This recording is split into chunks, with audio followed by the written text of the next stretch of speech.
In today's video, we'll talk about the dark side of Dubai.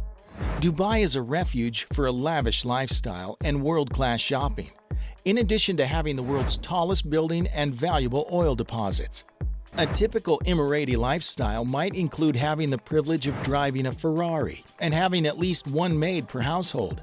Furthermore, Dubai serves as a safe haven for Arabs fleeing authoritarian regimes in their own countries.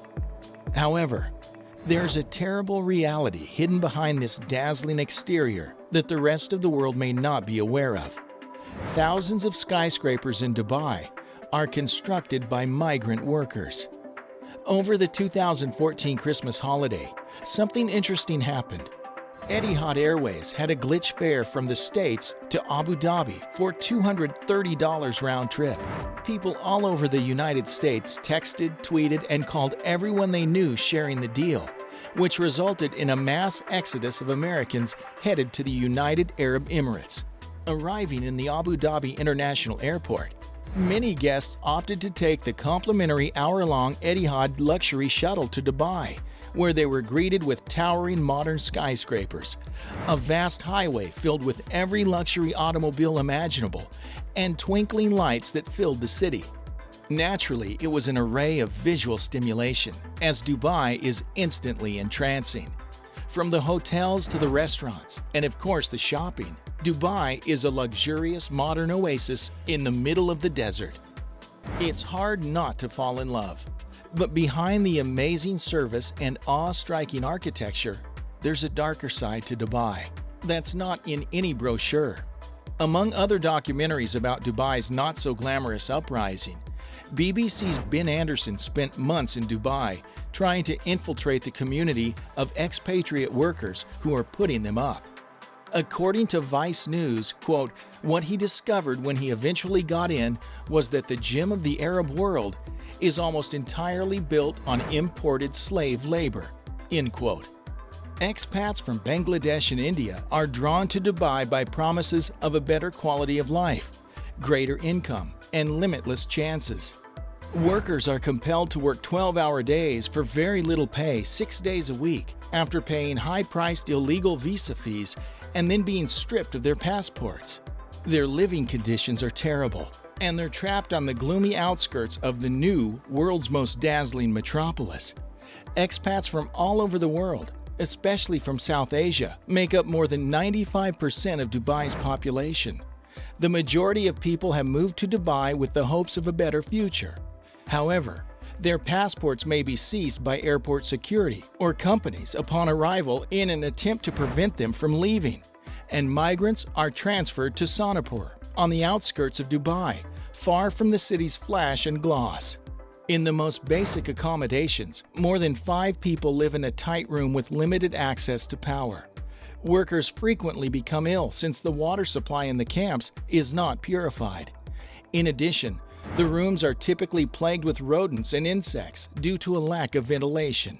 Employees have been obliged to accept whatever wages they are paid by their employers as a result of the government's refusal to intervene in pay regulation or establish minimum working standards for migrant workers. There isn't even a bureau where they can file complaints, and refusing to work might lead to deportation or worse, jail. Migrant workers are also compelled to work in oppressive heat, with temperatures regularly exceeding 50 degrees Celsius. The government closes down tourist attractions during excessive heat, but workers are required to continue working. As a result, it is unsurprising that the suicide rate among the Asian community in Dubai has been rising in recent years.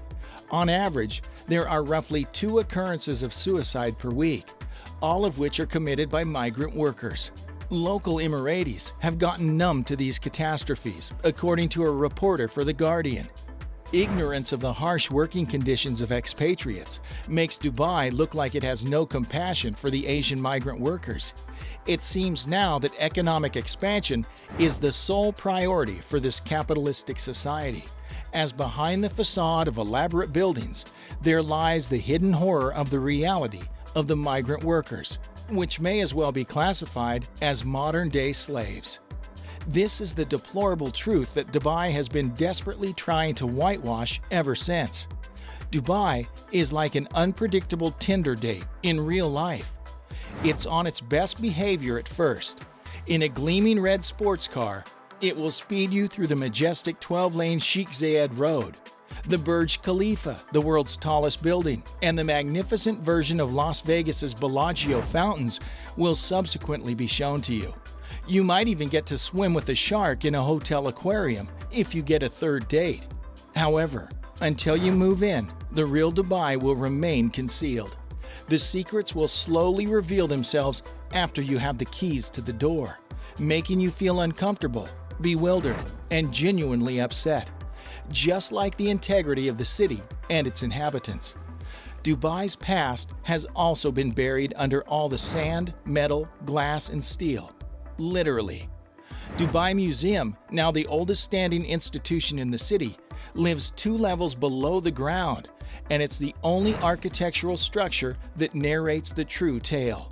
When the British left in the late 60s, United Arab Emirates had just started to discover gold and oil in its land. The locals at the time were camel dwellers, clueless and uneducated about what to do with the literal pot of wealth. To fix this remarkable confusion, one Emirati among them, hailed as Sheikh Maktoum, ambitiously decided to invite foreigners from neighboring countries and have them make UAE more livable. He promised a tax-free lifestyle in a desert in exchange for an image makeover, and has since managed to convince generations of non-Emiratis to call Dubai home. Emiratis make up only 11% of the population of the UAE as it stands now. Dubai's population has gotten significantly more complex as a result of decades of inequity. The city is divided into 3 strata, each of which is profoundly dependent on the other. The first is the idealistic class, which consists of inexhaustibly affluent local Emiratis. If you see a polished metal Jaguar with a fluffy pet Jaguar in the front seat, you've seen one. Exotic animals as pets are forbidden in the United Arab Emirates, but they are a regular sight among the wealthy. Then come the second layer of rich foreign workers who are the brains of the nation. The CEOs, bank managers, project heads who will sit at sports bars to discuss their home country's failed political scenario, and then follow it with shots of tequila on a Tuesday night. The third layer is of the poor foreign worker who nobody wants to discuss. They do 12-hour shifts at a construction site in the middle of the desert on a 50-degree Celsius day. Their living conditions are overwhelmingly controversial, with 4 to 5 workers sharing a shoebox-sized space in the name of a home. Yet they are the men who have given Dubai its gleaming glory. Scrub the sheen off the glass in this concrete jungle, and the truth will melt in your hands.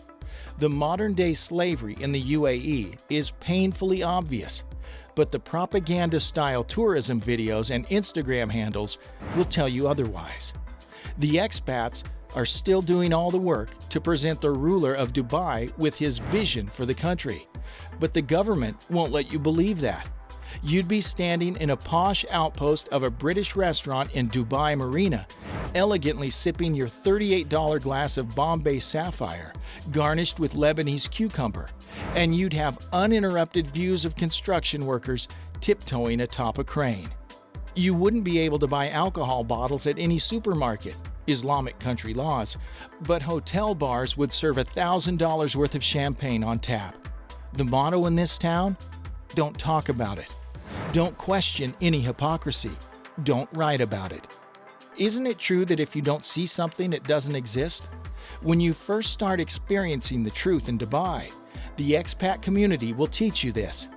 People are so obnoxiously inebriated in their own safe havens of 7-star hotels, Friday alcoholic brunches, and ladies' nights that they forget about the realities of this area of the world.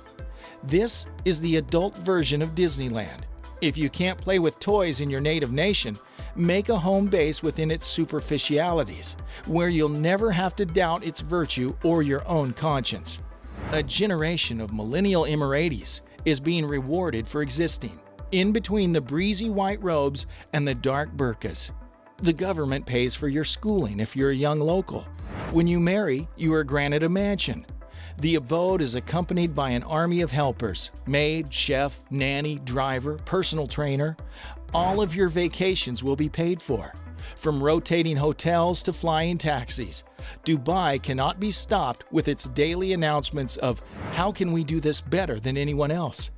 There is no doubt that Dubai is definitely a must-see destination, but their methods of attracting and retaining workers must change. Have you been to Dubai? Tell us about your experience in the comments below. If you enjoyed this video, please push the subscribe button and hit the notification bell for you to be updated with our new video.